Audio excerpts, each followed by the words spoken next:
거룩한 교회 승리하는 성도 여러분, 오늘도 예수 그리스도가 우리에게 주시는 진정한 평안을 누리며 가을을 즐기는 하루가 되시기를 바랍니다. 누구나 같이 하루의 성경 한 장 읽고 묵상하고 또 5분 메시지 나누고 30분 각자의 처소에서 기도하는 153 경건의 시간에 오신 것을 환영합니다. 하나님께서 우리에게 선물로 주신 이날 10월 5일 목요일 순서입니다. 오늘은 우리가 사무엘하 13장을 같이 할 텐데요. 저와 같이 20절부터 22절까지 읽도록 하겠습니다. 20절부터 22절까지입니다. 그의 오라버니 압살롬이 그에게 이르되 내 오라버니 암논이 너와 함께 있었으냐? 그러나 그는 내 오라버니이니 누이야 지금은 잠잠히 있고 이곳으로 말미암아 근심하지 말라 하니라. 이에 다말이 그의 오라버니 압살롬의 집에 있어 처량하게 지내니라. 다윗 왕이 이 모든 일을 듣고 심히 노하니라. 압살롬은 암논이 그의 누이 다말을 욕되게 하였으므로 그를 미워하여 암논에 대하여 잘잘못을 압살롬에게 말하지 아니하니라. 아멘.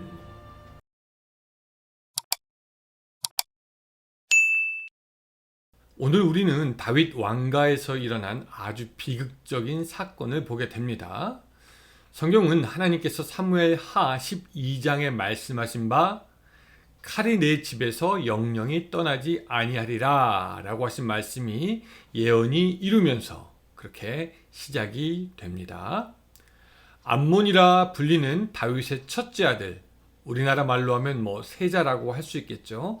그 세자가 자기의 이복 여동생 다말에게 수치를 주고 압살롬이라고 하는 다말의 친오빠이자 암몬과는 이복 형제였던 자가 암몬을 계획적으로 복수로 죽이는 것을 오늘 우리가 보게 됩니다.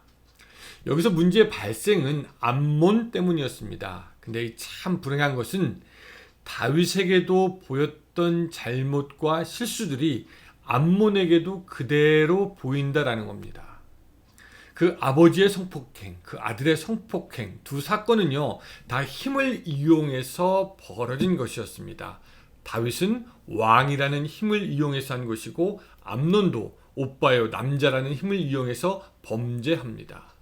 또한 이들은 둘 다 율법을 어깁니다.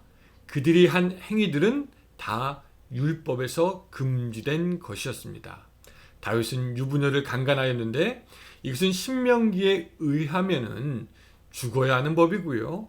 레위기 18장은 형제들 간에서 어떤 그런 성적인 관계를 허락하고 있지 않습니다.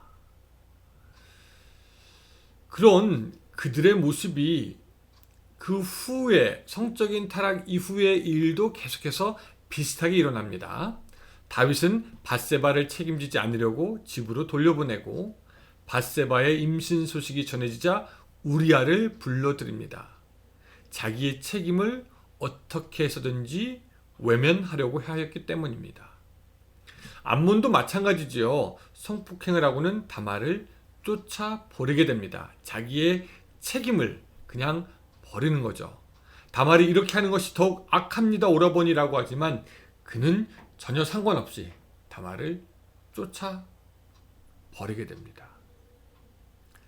이런 모습을 보면서 우리가 좀 기억해야 하는 것이 뭐냐면 죄는요 한 곳에 머무는 것이 아니라 인간의 약한 틈을 타서 계속해서 흘러가게 됩니다. 죄는요 계속해서 흘러간다라는 거죠. 하나님께서 말씀하신 것처럼 칼이 내 집에서 영영이 떠나지 아니하리라 라는 말씀이 아니어도 가만히 보면요 죄는 인간의 약함을 타고 흐릅니다. 잘 관찰해 보시기 바랍니다. 사람들이요 좋은 것은 배우기 힘들어하면서도 나쁜 것은 가르쳐주지 않아도 잘 하게 됩니다. 우리가 친구를 만나거나 아는 사람을 만날 때도 마찬가지이죠. 좋은 영향, 좋은 기운은 본받기 힘들지만 그들이 행하는 악한 행위들과 나쁜 모습들은 금방 우리에게 오고 우리도 따라할 때가 있고 금방 물들게 됩니다. 신앙의 좋은 모습을 따라하기는 어려워도 신앙을 버리고 하나님을 떠나는 것은요, 너무나 쉽게 이루어지는 것을 우리가 봅니다. 저는 특별히 이게 가족끼리도 더욱 그런 것 같습니다. 자녀들은 그들의 부모로부터 좋은 것을 배우고 좋은 것을 학습하기는 힘이 들지만 이 부모들의 악한 모습과 부족한 모습은 바로 따라하게 됩니다. 그래서 다윗에게 있던 그 죄가 암몬으로 흘러가게 되고 또한 그 죄는요 다시 방향을 바꿔서 압살롬에게로 흘러갑니다. 그리고 압살롬은 자기의 이복형 암몬에 대한 미움과 증오로 계획적인 살인을 하게 된 것입니다. 다윗의 집 밖에서 다윗의 집 안으로 칼이 들어온 적은 없었는데 불행하게도 다윗의 집 안에서 다윗의 집 안으로 칼이 솟구쳐 올라오게 되는 것을 우리가 보게 됩니다.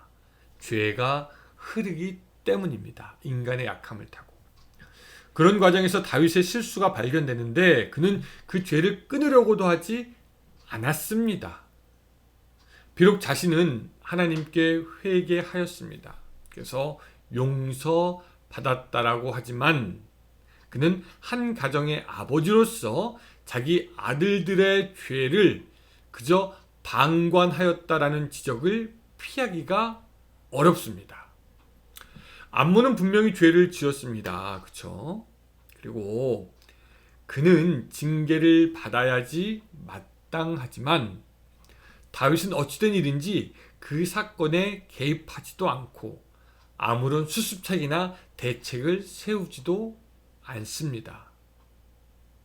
아버지였지만 그 아들을 책망했다는 말도 없고 반면에 또 그 딸을 위로했다는 말도 없습니다. 21절에 그냥 이렇게 나올 뿐입니다. 21절 제가 읽어보면요. 다윗 왕이 이 모든 일을 듣고 심히 노하니라. 여러분, 노하고 화내는 것은요 가장 쉬운 겁니다. 누구나 할 수 있는 것이죠. 그냥 화 내면 됩니다. 아주 쉬워요. 그러나 대책을 만들고 그 상황을 발판으로 삼아서 더욱 성숙하고 잘하는 것은 누구나 할 수 없는 일입니다. 근데 다윗은요 암몬을 그냥 방치함으로 사실 압살롬이 암몬을 죽일 복수의 계획을 꿈꾸게 하였습니다. 그리고 암몬을 죽이게 만들었죠. 만약에 다윗이 암몬이 잘못한 그 죄에 따라서 징계하였다면 압살롬의 분이 가라앉을 수도 있었겠지만 압살롬이 볼 때 이 암논이 그냥 이대로 가게 되면 자기의 동생을 해한 것은 물론이거니와 또한 다윗의 대를 이어서 왕이 될 수 있기 때문에 야 이거 뭐라도 해야 되겠다라고 생각한 것이 아닐까 추측해 볼 수 있습니다. 또 다윗이 이 어처구니 없는 것은 압살롬이 자기의 형을 죽였는데도 그것에 대해서 정확하게 죄를 묻고 징계하지 않았다는 겁니다. 그저 죽은 아들은 아들대로 안타까워하고 도망간 자식은 자식대로 안타까워할 뿐 가르쳐야 하는 것을 가르치지 않는 그런 그릇된 모습을 보게 되는 것이죠. 우리가 나중에 보게 되지만 그 압살롬은요 결국 나중에는 다윗의 목을 겨누는 칼이 됩니다. 다윗이 처음부터 암몬의 죄를 끊었다면 그래서 그 죄가 더 이상 흘러내려오지 않았다면 좋았을 것을 그 죄가 흘러 다윗의 머리까지 넘치는 물이 되어 다윗으로 하여금 다른 사람도 아니고 자기 자식에게 쫓겨다니는 신세를 만들게 하는 것입니다. 두 번째 우리가 오늘 본문을 통해서 배울 수 있는 것은 무엇이냐? 악한 자를 분별하여 멀리하라입니다. 악한 자를 분별하여 멀리하라. 여러분 그것이 지혜입니다. 여러분 어쩌면은 암몬이란 인간이 그렇게 나쁜 인간은 아니었는지도 모릅니다. 2절에 보면은 처음에는 동생을 그렇게 생각하는 것이 범죄인 것 같아서 그냥 어쩔 줄을 모르고 있었던 그런 사람이었습니다. 그렇게 보면 암논이 나쁜 마음을 품긴 하지만 그렇게 악한 인간처럼 보이진 않은데, 그 암논이 악한 자를 만나면서 본격적인 죄를 짓게 되죠. 그게 바로 요나답이라는 사람입니다. 이 친구가 어떻게 하면 암논이 동생을 취할 수 있을 것에 대해서 알려주고, 이 바보 같은 암논은 그 악한 충고를 듣고 돌이킬 수 없는 죄악의 길, 죽음의 문을 자기가 문을 열고 들어가게 됩니다. 다윗 역시 오늘 본문에서 보면은 음흉한 계교를 짜는 그 압살롬에게 넘어갑니다. 압살롬이 암몬을 죽이려고 하는 것을 모르고 암몬을 양털 깎는 잔치에 참여시키게 합니다. 그 결과 암논은 자기의 동생에 의해 처참하게 죽게 되는 것이죠.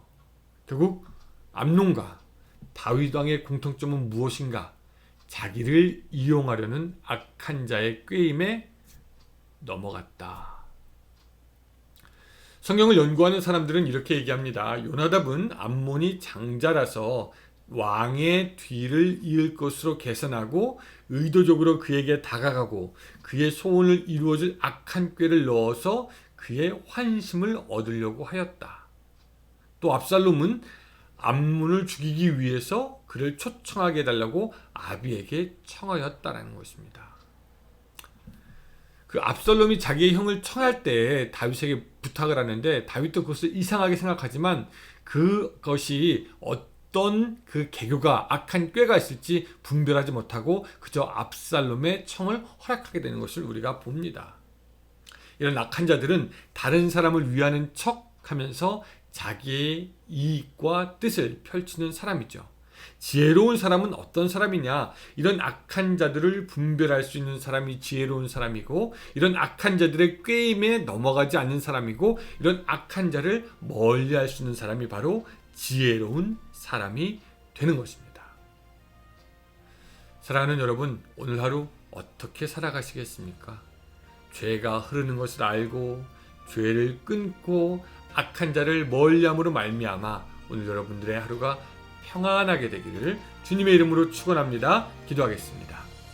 하나님, 오늘 우리들의 악한 자의 꾀임에서 벗어날 수 있도록 주여 도와주시고, 또 더욱 지혜롭게 죄가 흐르는 것을 끊을 수 있도록 주여 도와주시오며, 그러므로 말미암아 하나님 앞에서 거룩하게 살아가는, 평안을 누리며 살아가는 오늘 하루가 될 수 있도록 도와주시옵소서. 예수님의 이름으로 기도드리옵나이다. 아멘. 네, 감사합니다. 여러분, 오늘도 좋은 하루, 승리하는 하루 되시기 바랍니다. 안녕히 계세요.